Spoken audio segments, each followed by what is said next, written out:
St. Charles leaders want to know who's contaminated the city's drinking water. Today, the Environmental Protection Agency began testing. Our Elise Schoenig tells us when residents will have answers. Over the next few weeks, sampling will be taking place out here at the Elm Point well field. It's all part of an effort to finally get to the bottom of who or what is responsible for this contamination.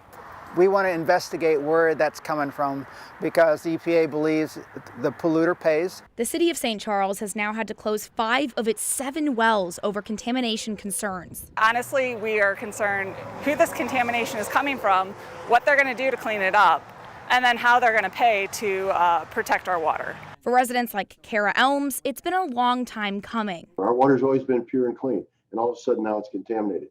Who did that? Who's responsible for it? That's what this whole journey is about.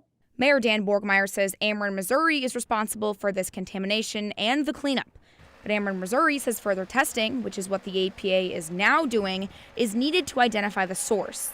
EPA has always used, for investigative purposes, this type of technology.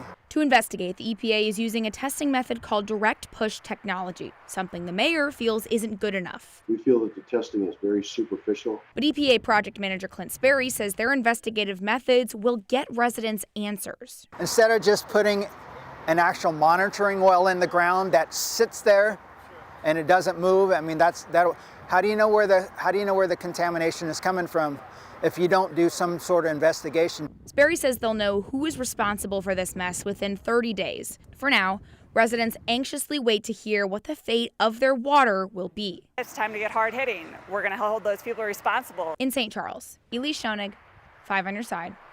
The mayor has suggested a temporary fix to turn the wells back on and pump clean water and is looking to build a new well field, but he says that would cost at least $100 million.